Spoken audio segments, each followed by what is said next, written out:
Welcome to a medieval festival. This is 6C's rendition. They are last and certainly not least. For the past couple months, they've been working on their singing and their dancing and their acting, all culminating in this performance.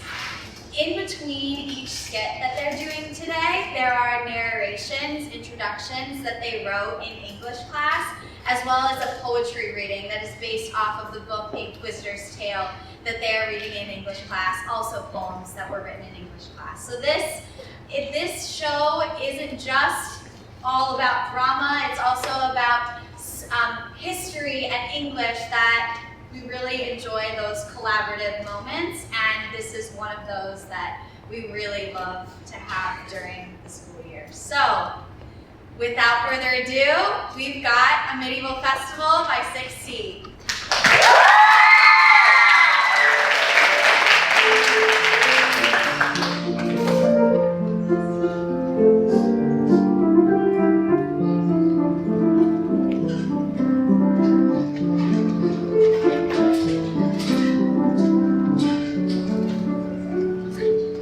Welcome, parents of Archery. Today we're going to give you the show here. Hey, I was supposed to start. Anyway, today you will experience love stories, jousting matches, evil sheriffs, and thieves, including my stupid cousin over here. Excuse me? I'll take it from here. We have worked for months to prepare a medieval festival you won't forget. We've spent countless hours in art, English, history, and speech to bring you into medieval times. In the first story, we'll meet one brave and handsome knight, and one not so brave, not so handsome, but still knight, and a duke named Theseus, who will give them the opportunity of a lifetime to have the chance to win the love of my life. In the second story, you'll meet the Merrymen as they embark on a journey to help the less fortunate. After their errand takes an unexpected turn, it becomes a mission to save Will Starlet from death. In the final story, we will meet Robin Hood Maid Marian, two skilled archers who team up to run away from the evil Prince John. Thank you! You took the words right out of my mouth. Well, with no further ado, we welcome you to the medieval festival.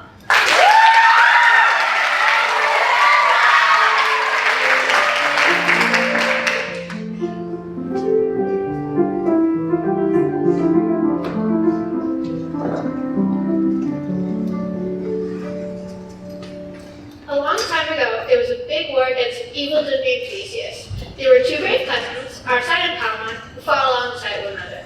Unfortunately, Archery and Palmon were quickly defeated. Duke Theseus captured them and brought them back to his dungeon, where they shared one tiny cell with one very tiny window. Always the same view from this shrunken window. Never anything but the flowers and the garden servants. Well, these two have something to look at. Give me the stool. It's my turn. No, you always say that. Give me a little bit longer. You are such a great person. You've had it for hours now. There's something for me to do, think, or look at. Oh my, I spot a lady, a beautiful lady. She cannot possibly be real. I wonder who she is. It was Lady Emily picking flowers in the palace garden. What a beautiful day. What a beautiful garden. Don't I look beautiful in it? Although Palmon had just seen her, he immediately fell in love with her. Do you believe in love at first sight, cousin? I've lived in a lot of things before we were locked in this horrible tower. Well, you should change your mind right now, because I have fallen madly in love with the woman I see before me. She cannot possibly be real. She must be an angel. How lovely these flowers are. Well, not as beautiful as me, but nice enough. Calm down, wise guy. Let me see. OMG, she's the love of my life. I've never seen more beautiful lady in all of my travels. How dare you make eyes with my true love? Your love? She's my love. No way, I already called dibs. But I love her most. She's mine to have, not yours. Are you mocking my very existence by claiming my future wife as your own? How dare you? How is this about you and your existence? The argument became louder and louder until John the jailer couldn't help but check on them. What is all this yelling? I finally managed to sit down and watch the latest episode of The Boys Medieval Edition. And I couldn't hear the contestants for the screeches. Whenever I get families in the same cell, it's always a problem. What is this girl about yours anyway? Her! Ha, too bad for you. She's the daughter of Duke Theseus, the lovely Lady Emily. Like either you could ever have a chance with her. Well, I'm so over speaking to you again. You piece of sheep's horn! Good, because I never want to speak to you again either. I let you go away and never come back. Okay, Palamon, your wish is my command. Sir Arcite, you're free. There is someone in the Athens who has won your freedom. Yes! Wait, no! Ha, should we run after all? Sir Arcite, you must leave by sunset. You are forbidden to come back to this castle. So Arcite left the castle, but not for long. He devised the plan to get close to Lady Emily again. He came back in disguise and became Lady Emily's servant. He could take orders from her lips, touch where she touched, and sat where she sat. Creepy. How have I been so lucky to be the same heirs as the lovely Lady Emily? If only Palamon were here, he could see how close I'm getting to her. He would be so jealous. Arcite! Oh, she calls my name so sweetly. Arcite! What on earth is taking so long? I need my linens! Worst servant ever! Meanwhile, Palamon sat in his jail cell, longing to get out and be with Emily. I have to escape, but however will I get out? Okay, Palamon, it's time for you to call it night. Let me check my to-do list. Clean the cells, check. Serve the prisoners dinner, check. Yep, that should be everything. Good night. That was definitely not everything. In fact, John had forgotten something very important. OMG. He didn't lock the door. Now I can go out, find Emily, we can wed and live happily ever after. Palamon ran out of the jail cell and into the darkness of the night. Meanwhile, things were not going so well for Arcite. I must get away from all this work. Even though Lady Emily's beautiful face motivates me, I don't like being bossed around. She's kind of intense. Once Emily was asleep, Arcite snuck away, heading deep into the forest. As he ran through the darkness, he suddenly heard rustling in the bushes. Guess who? Palamon, you're supposed to be in jail. What are you doing here? What do you mean? What are you doing here, sneaking out into the woods to steal my Emily? Why would I have to steal her? She's already mine. You folk doodle! You quiz me! They were so distracted by fighting that they didn't notice Duke Theseus coming toward the clearing with his pack of hunted dogs. Well, what have we here? Seems like we escaped prisoner and new servant busted again. We look forward to you back in jail. What exactly is this quarrel about? Emily is mine! No, Emily's mine. You struck by like little boys. You want to fight like real men? Come to my jousting tournament round. The winner gets Emily. The only other condition is Owen must die. You're joking, right? I won't really have to marry one of them, will I? Emily, if you married him, you'll suffer for eternity. But if you marry me, you will live in paradise. Wait, aren't you my servant? If you marry him, you will suffer. Trust me. I've lived with him all the days of my life. It's almost as bad as the devil himself. Who are you? Enough. My jousting tournament tomorrow. The penalty to your absence is death. So the next day, the jousting venue was full of townsfolk waiting to see the great battle over Lady Emily. Welcome, lords and ladies, peasants and other peasants to a jousting match. Let the games begin. The knights mount their horses and they're off. Our side has gone after a fast shot, but Palamon seems to be scoring big fast too. Ooh, they missed. My goodness, maybe that's just made to play rock, paper, scissors. Let's try that again. Our side and Palamon are charging at each other. Our side is ready for this one. Palamon lunges forward with his sword. Ooh, our side's next drops to the ground. Looks like he's going to use his mace. You're a goner, you pig. Oh yeah, I thought you were the pig. Finally, these like good sound. And now they're dancing towards each other again. Our side is ready with his horse. Palamon is holding up his leg to the fence. And yes, our side goes straight into it. Palamon wins. That's imagine. The cheers to the crowd went quiet as Arcite fell off his horse and onto the ground. My friend, what have we done? I didn't mean to. I was wrapped up in my love for Emily. Good job, Arcite. It's Palamon. Yes, well you fought bravely now. Come take Emily's hand and you two shall be married on the morrow. Do I have to? His hair is thin and his mouth looks odd.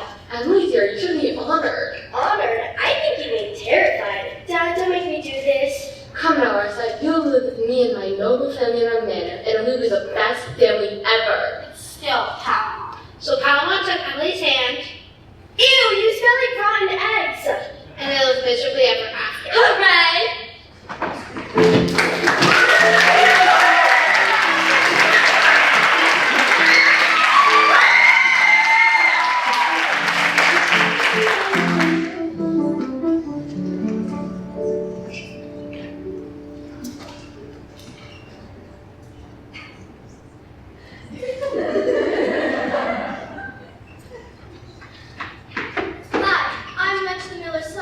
And you're watching not. Oh! That was on purpose.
It was just after dawn when Robin Hood gathered his gang of outlaws, the merry men of Sherwood Forest. They were hiding out when they began to hear whispers that Robin's former home, Locksley, had been seized. You, Will Scarlet, and you, much another scent. Don't scout out what has happened in my old home, Locksley Hall. Your wishes are command, Robin Hood. And while you're there, I want you to retrieve 2 hidden pouches of mine that contain valuable jewels. You can sell them and distribute the rest to those in need. We'll do our best, Robin. So the pair set off through the forest. We're off to see what happened at Locksley Hall. This is gonna be a long journey. The 2 men journeyed through the forest until they came to a house built of stone. The sheriff's men stood defending the structure with a great crowd around them. Well, looks like they aren't letting in any of Robin's old tenants or servants. You wait here at the edge of the forest. I'll fix my hood so they can't recognize me. Yes, sir.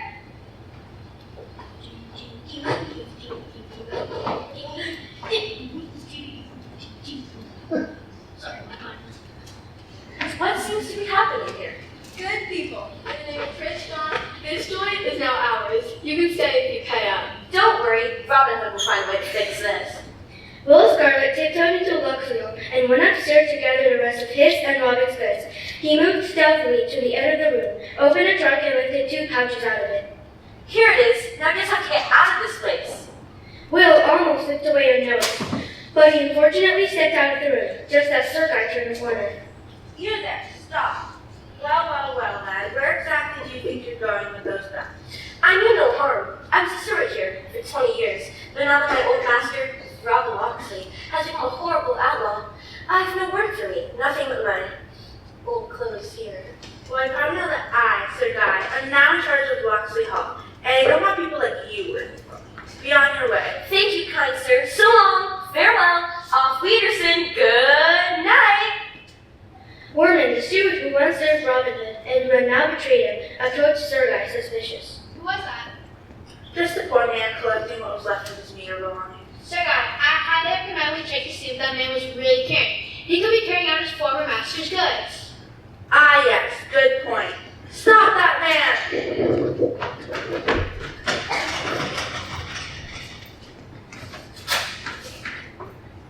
Here are the tools. Give them back to Robin Hood. Quick, hide! They're coming! Oh, good sir. Some of it is exactly in the rags. As I told you before, my old garments. Let us have them. If you are telling the truth, you will be fine. Yep, the old man is telling the truth. Old garments. Wait a minute. Were you hiding under your cloak? Good lord, it's Will Scarlet. He could lead us to Robin Hood. Let us take this traitor to the dungeons and prepare him to be hanged. We'll bring him before a sheriff in Nottingham who is he denies to get the truth out of him. There's one tiny little problem in your plan, Warman. I'm not a lowly traitor like you. Meanwhile, Mutt ran as fast as his little legs could carry him.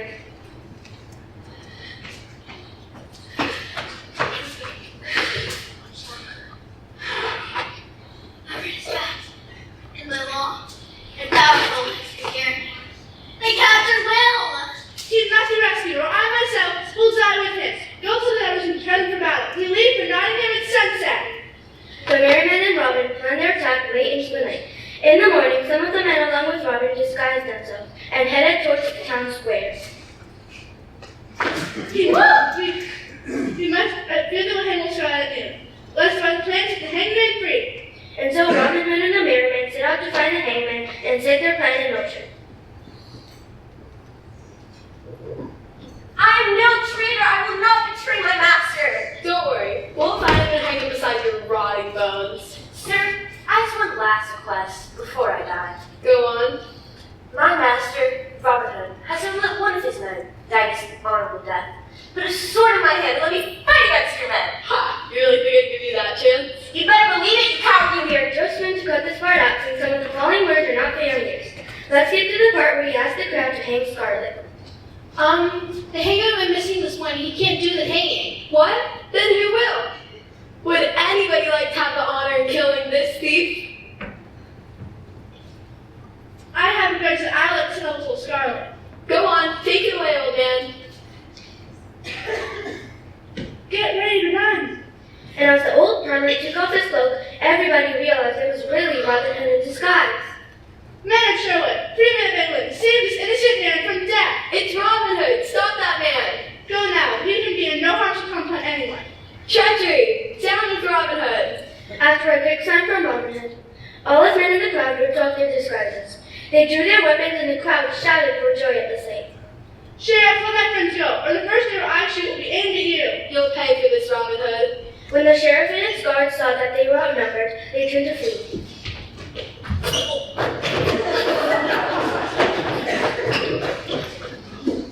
Wicked awesome! I'm sure we'll meet again. Come, Merryman, let us return to the forest. Long live Robin Hood! Thank you, Robin, you saved my life. No, it is I who should be thanking you.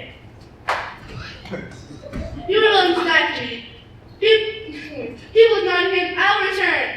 And they held the sheriff forced to face the sheriff another day.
no ordinary outlaw. He stole from the rich, which in this case was also the powerful sheriff of Nottingham, and the corrupt Prince John, and others like Sir Guy.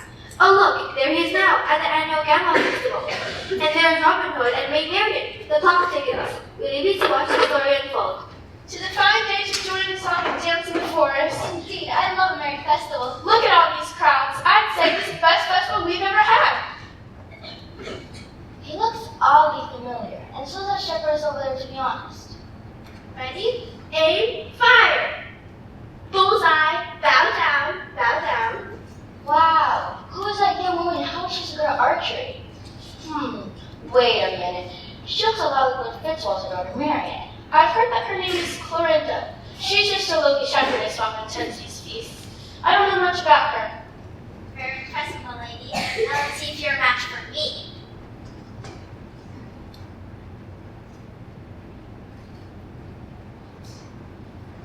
Bullseye again. Oh yeah, oh yeah.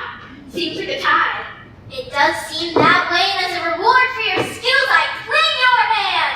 My reward is having you claim my hand. Well, I hear you were Robin Hood of Sherwood Forest. Well, I'm Maid Marian, and we must make a run for it. Oh, Marian, how lovely you look! Robin Hood and Maid Marian, quickly get that scoundrel out of your head!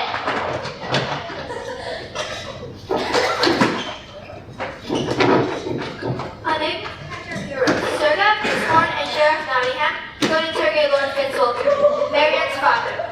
Oh, and look, it's easy to know that terrible Creek Prince John has joined them.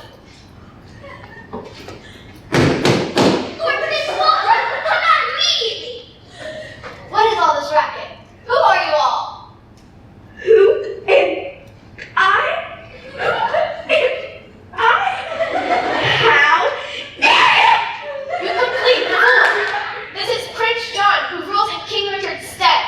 And I, the Sheriff of Nottingham, his loyal servant. Don't you mean Nottingham? Whatever. Prince John is Richard our king. Silence! My brother is currently away, and I get to run things my way. We are here currently looking for the future outlaw, Robin Hood. Have you seen him? Because last we checked, he was with your daughter. My daughter? What, Marian? Nay, sit. She's been upstairs eating tapestries with her lady in waiting, and now she's upstairs. Please do not disturb her. Your Excellency, perhaps we should be spending this time looking for Robin Hood instead of waiting silly maidens. Very well. Honestly, that daughter of mine, man, if I find out she's that guy again, he'll be guarded for life. As Prince John, the sheriff, and Sir Guy take up into the forest after Robin Hood, they come across the band of merrymakers. Out of the way, peasants! We're looking for Robin Hood. It could be his most honorable tyrant, the petulant Prince John. Now you shut your mouth when you're speaking to me!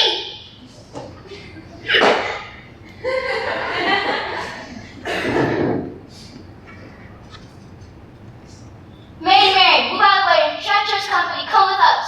No. Marian, depend on me! I will protect you! I can protect myself, thank you. Out of the way now. We're not leaving without Robin Hood in our possession. Move any further and I will shoot you. Well, that is what you was giving a little girl. Ouch! Why, you little treachery! Charge! And then a battle of great proportion broke out, sending swords into the air and blood on the ground.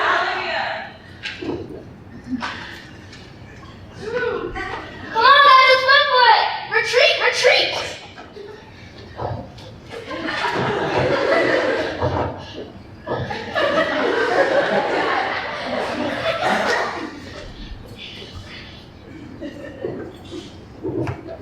When Marian returned home that evening, she found her father standing by the door waiting for her.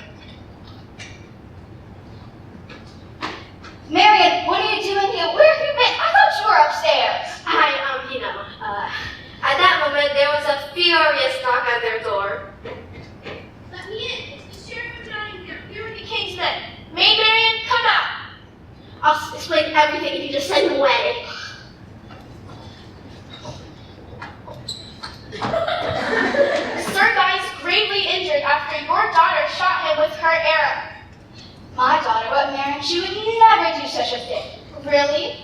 Well, perhaps we should take you the prince and you'll have to deal with him all by yourself.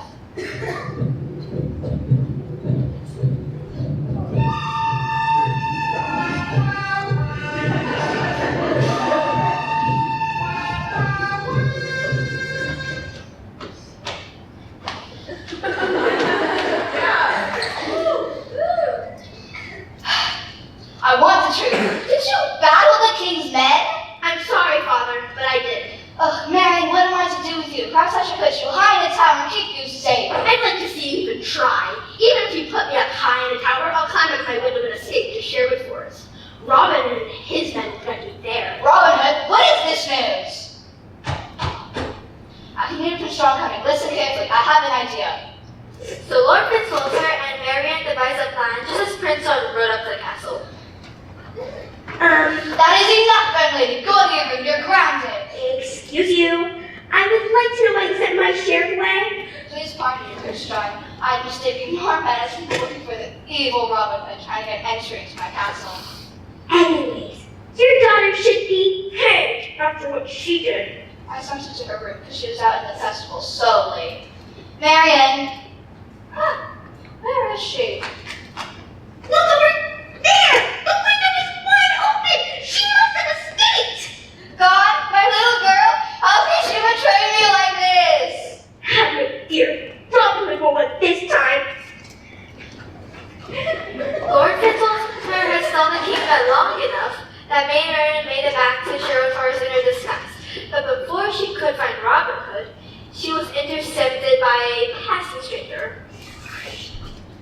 Who are you? I mind my own business, you mind yours. Tell me your name and business here, otherwise we shall fight. Fine, let's fight.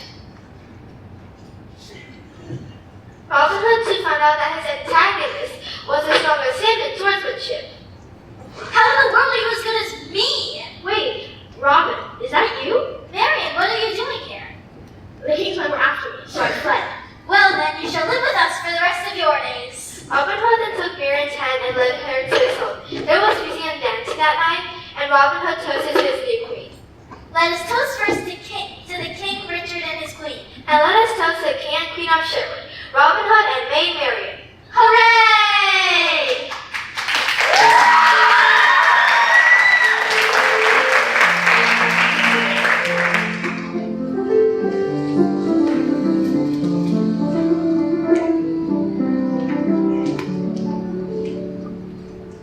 One of the books we read this year was The Inquisitor's Tale by Adam Gibbons, inspired by Geoffrey Chaucer's famous medieval poem, The Canterbury Tales.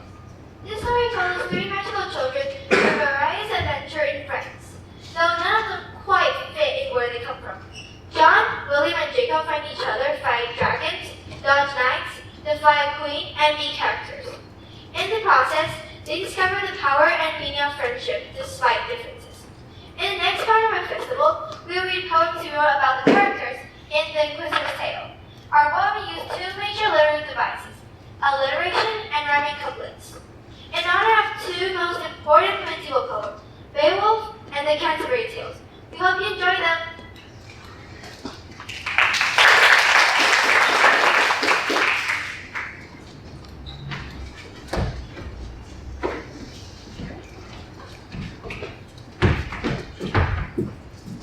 Jacob is one of the three magical children in the Inquisitor's Tale. Throughout the story, Jacob uses his religious beliefs to heal others and make decisions that guide him, John, and William. Many of these decisions are influenced by Jacob's passion to stop the burning of the Talmud books, due to the religious hatred happening in medieval France. Jacob's ultimate goal is to be reunited with his parents who have gone missing after the fire burned down his village. Here's my poem. We learn of Jacob, a religious Jew, possessing the power to heal and make brand new. The burning of his village displaced his mom and dad. Without them or the Talmud, he is still sad. He uses his religious strength when he is in danger of death. On his journey, he can even cure dragon who farts, all because of his wit and smarts. Although William, John, and Jacob do not know their fate, Jacob is the one to prove that God doesn't discriminate.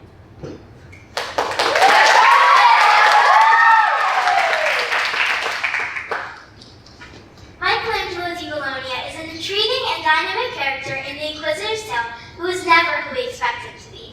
He was viewed in the beginning as an enemy and monster, but our minds have been changed enormously about him. When he saved John, Jacob, and William, our three main characters, from death. Michelangelo is a massive character with an even bigger heart, leading me to become one of his #1 fans. To Michelangelo di Bologna. With you described as red, fat, and wicked, it certainly seemed that the eye was wicked. Trying to catch John, Jacob, and Will, we always thought you were looking for the kill. But then, when you saved our heroes from doom, we learned that we should never assume. When you asked their saints to help steal books from a fire, we knew that this situation was dire. Oh, sweet Michelangelo, we will never forget your bravery that day, and yet, I still can't believe we couldn't save you. Our love for you burned through. All this time I've been avoiding your view when I could be standing next to you. But the sadness of you gone will surely not last long, because I will see you again. But until then, farewell, my friends.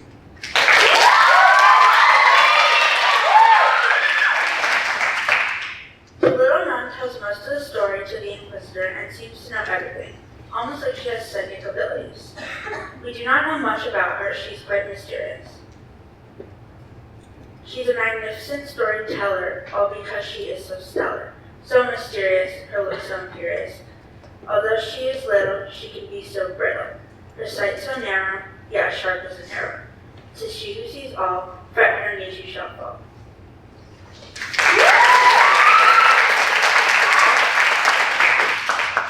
The Inquisitor is for the most part anonymous, but he is the most important part of the book. He tells the stories from beginning to end. We don't know much about him, and spend a lot of our story pondering who's behind the tales being told. Through whose eyes is the story unfolding? The one thing we know for sure is that the Inquisitor is an investigator on the hunt of 3 young magical children. What is his tale? For now it isn't told. Here's my thought. Peel the paper off my story about the children and their glory, even when times where glory is still there to support each other, treating each other like sister and brother. They've traveled far on foot with no car. They've seen the stars in the sky. They've woken up to birds flying high. Day by day they take another breath, not knowing if one more step means death. That's all I can say. Nothing more can be released. My page of the story has now been creased.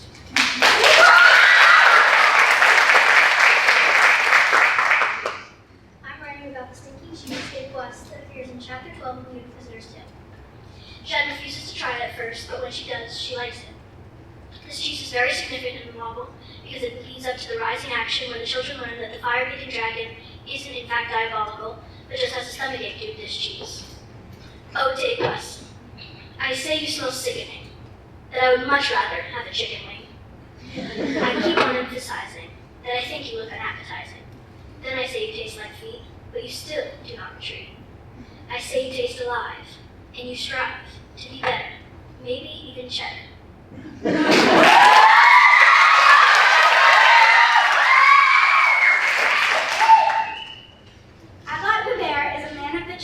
Children thought was going to save them, but then his evil side shows.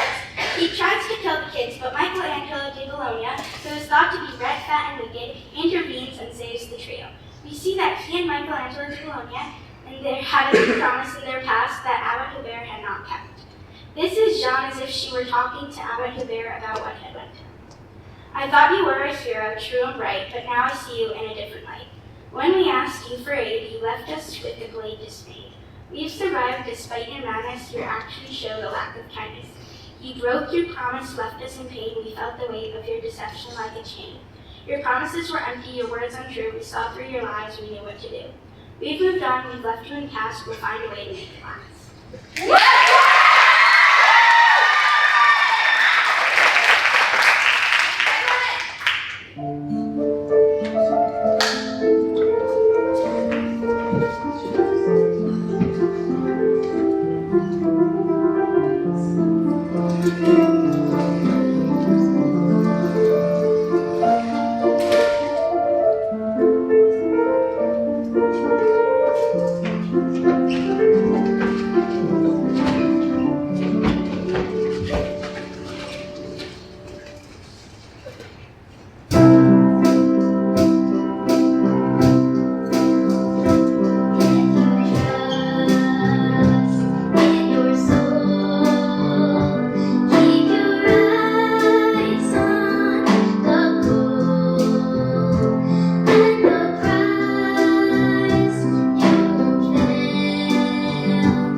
Wait for it. I need it. There we go. That was an amazing performance. Please clap one more time for Archery.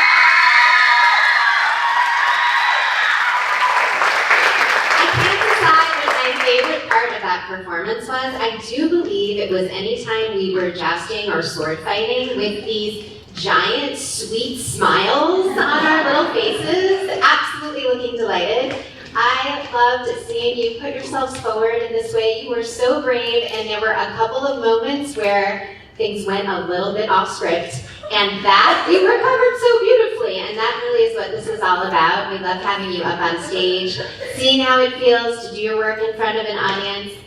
Some very enthusiastic audience members in the back left corner there. Thank you. We really love seeing this. How do you like your costumes? They're pretty fun. I have to say, from a parent point of view, I am loving what you have on.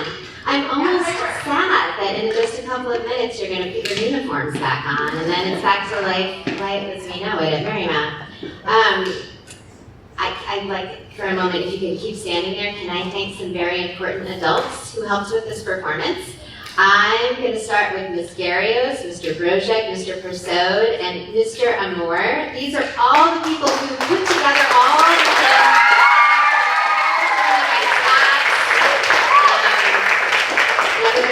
at the door. We have Mr. Everkey, Ms. Smith, and Ms. Feinstein in the back. They are all making sure that this is photographed and recorded so that you can watch this recording for many, many years to come. Because you might get a big kick out of this when you're much older, I guarantee. I would like to thank Mr. Fareed, our accompanist,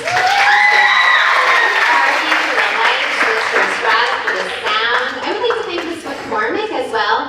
Parents, before you go, I highly encourage you to take a look at the artwork that's on the walls here. We have some medieval coats of arms and other things that the students have made. They're quite beautiful.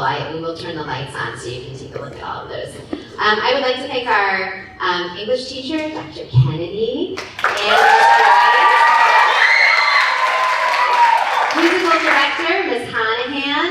We have to also thank our choreographer, even though she's at home with her newborn baby, Ms. Gleason. It is much trickier than you would think to choreograph a maypole dance. I know, it seems simple. You just take a ribbon, you move this way, that. I feel like I saw you rehearsing that more than almost anything else that happened on stage today. You did a really good job. That is tricky to do. I'd like to thank Ms. Nozick and Ms. Pietropinto-Kitt. They were doing all the behind-the-scenes work to make sure this production was very professional. So I want to thank them. I'd like to thank Mr. Burns, who stepped in because Ms. Gleason is out on her maternity leave. Ms. Sala also, she's in the back, I think. Well, she wasn't. Oh, she had a red tie. She helps us backstage as well. Ms. Sala wears many hats here at Marymount. Okay, so for my final thank yous, I would love for Ms. Joyce and Ms. Hamilton.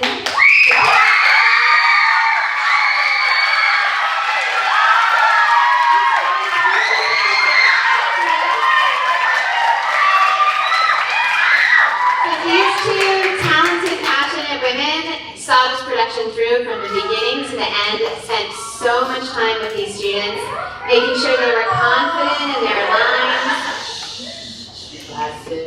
making sure they were confident in their lines, and really have the presence and the memorization and all of this. It takes a really long time to put all of this together, and they were so optimistic and cheerful and making sure that everything came together. So thank you, Medieval Queens.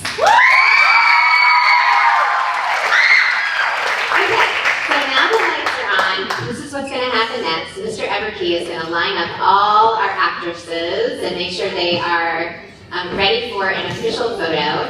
Once he gets everybody arranged, you are welcome as parents to come up and take your own pictures. The kids